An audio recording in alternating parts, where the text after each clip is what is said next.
Mexico is a land of contrasts, a strongly Catholic nation that still celebrates its pre-Christian past. With a cosmopolitan capital city in what is still a largely rural and conservative country. Last year, the liberal government of Mexico City legalized abortion in the first 12 weeks of pregnancy. Obstetrician Dr. Laura Garcia saw the move as a victory. It is a huge success and step forward for Mexican women. For me, it is very important because I am a Mexican woman. City hospitals now offer abortions for free to residents. Dr. Garcia and other supporters claim the law ensures economic justice for those who can't afford the private doctors and clinics that for years quietly helped women end unwanted pregnancies.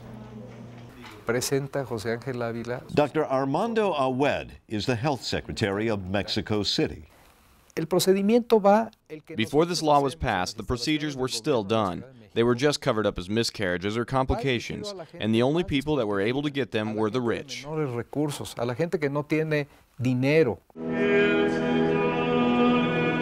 But in this deeply Catholic country, changing the law may be easier than changing social attitudes. Although a recent poll found support for the law is growing, at least 70% of the doctors who work at the city's hospitals refuse to perform the procedure. What does the church think of the doctors that perform abortions? Our job as a church is to remind the doctors that their priority is to save lives, to do whatever is necessary to save lives. That's their job. Father Hugo Valdemar is the spokesperson for the Archdiocese of Mexico City. And then, if they are Catholics, to remind them that this is a big sin, and that to perform this goes against the Church. It is outside of our beliefs. Dr. Garcia says she's paid a high price for her outspokenness. Have you ever been frightened? Yes, I've been threatened. At the beginning, I was scared. I was scared of being harmed physically, but I am a fighter. And my conviction was to help, and I didn't care what happened. I needed to continue on with this program because it is so important. So important, she argues, because she has seen firsthand what happened before abortion was legal. Sí, definitivamente. Antes de que se legalizara, before it was legalized, and this is what motivated me to start this program, I was able to see cases of women who died of unsafe abortions. A reproductive rights group estimates that about 1,000 women a year die from illegal abortions in Mexico. In the entire region, only Mexico City, Guyana, and Cuba have legalized the procedure. My sister is having an abortion at this clinic. Angelica Freitas doesn't live in Mexico City. She's Brazilian. But she's here at this clinic waiting for her sister, who is taking advantage of Mexican laws to end an unwanted pregnancy.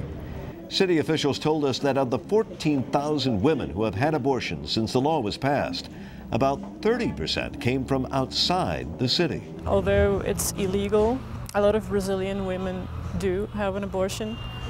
In fact, I think all of us have friends who have done it, and some of them were really risky. Both supporters and opponents agree that the Mexico City law reverberates far beyond the capital. Lamentablemente, creo yo, we are concerned it will spread to other states. Jorge Serrano Limon heads an anti-abortion group in Mexico City. Lo que también creo yo que But mostly, we are concerned that Mexico is setting a bad example for other countries in Latin America. But since the Mexican Supreme Court ruled in favor of the law this summer, opponents have few legal options left. They're focusing on changing hearts and minds. People are losing the idea of what is sacred. The voice of the Church does not count for what it used to in people's lives. In some cases, even if they claim they are Catholic, they still feel free to make their own decisions. This does worry us. Dr. Garcia is a practicing Catholic, although according to the Church, her job means she is automatically excommunicated. Still, She says she is willing to risk her immortal soul for her convictions. One time I was asked if I was scared I'd be sent to hell because of what I'm doing. I have no fear of that. Well, if I go to hell, it'll be for other deeds I've done, not for this.